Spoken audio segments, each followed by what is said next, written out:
Prime Minister Imran Khan and his wrongfully incarcerated wife have been meted out or handed down yet another punishment yesterday by another 26th Amendment judge. It's interesting to note that after the 26th Amendment in Pakistan, we see no law, let alone justice. But what's interesting is that a man who has committed no crime is being punished simply for refusing to allow Pakistan to get into regional wars. The entire great game has been played out on Pakistan all over again. It so happened to be that in 2021, when Imran Khan was asked one particular question, will you allow Pakistan to be used in a war or against neighbors, or will we allow our bases to be used? Imran Khan said absolutely not. That absolutely not was a death knell for the politics of Imran Khan, because he's one of the few men, a few good men in the last 78 years who has dared to want and demand equality and fairness and development for Pakistan. Imran Khan asks for nothing else. He wants peace for Pakistanis, he wants development, he wants jobs.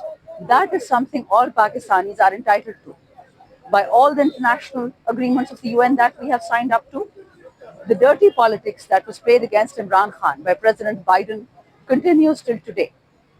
The game is simple. Pakistani mines, minerals, resources, and Pakistani people, they are to be used as either cannon fodder or business for the developed countries in the world. And unfortunately, Imran Khan, a man who has plenty of his own money, a man who has seen fame at the peak of his life, who comes from an incredibly distinguished family, people who were responsible for the creation of Pakistan. The only reason he lands in jail is because of this particular habit that the international establishment has. Our Quaid-e-Azam, the founder of Pakistan, was murdered, martyred. His sister Fatma Jinnah was martyred. Liaquat Ali Khan was martyred because he refused to undo certain international agreements which were later undone by President Ayub. What was that? RCD Sito Cento. Our youth doesn't know what has happened to Pakistan. Why was Benazir Shaheed killed? Why was she martyred? Because of the role reversal in Afghan policy. Pakistan is constantly dragged into wars, and we are tired. We don't want any more war with Afghanistan, with Iran, with anyone. We want peace. We deserve peace. Pakistanis are an incredibly resilient nation. Why should we be dragged into the wars created by the colonizing powers, the powers that support Israel? We've also heard that Pakistan is being pressured into sending its army into killing Hamas fighters and into killing ordinary civilians under the guise of the Hamas stabilization force, the Gaza stabilization force. Has anyone asked the Palestinians what they think of this plan? Where is the ceasefire? I myself have heard dozens of Palestinians say that had Imran Khan not been in jail today, Palestine would not be undergoing a genocide.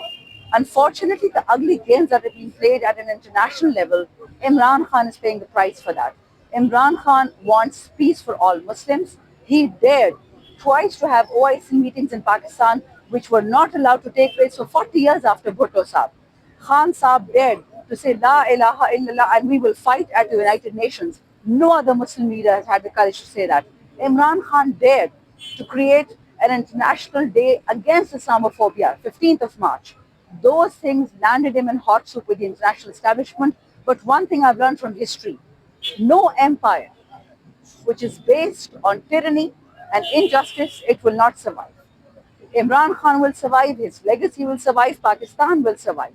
But right now, Pakistan is a battlefield for all the powers that want to do away with Afghanistan, that want to do away with China, that want to do away with Iran. And Imran Khan will never allow its army, its police, its people, or its land to be used to create terror. China is our most time-tested friend. Imran Khan will never allow this earth to be used to wage a war against China or Iran or Afghanistan. Inshallah, Imran Khan will prevail. Whatever fake punishments, whatever fake cases they do against him, this is to scare the people of Pakistan. But I assure you, Pakistanis have proven time and time again, in particular this province, Khyber Pakhtunkhwa, that we will stand with Pakistan, we will stand with Imran Khan. Even recently, in his yesterday's tweet, the final thing I will say is that the army belongs to me and I belong to the army. Anybody who tries to create a misunderstanding, Imran Khan is simply against one individual whose sole job it is to convert American orders to benefit Mariam and Bilal. Thank you.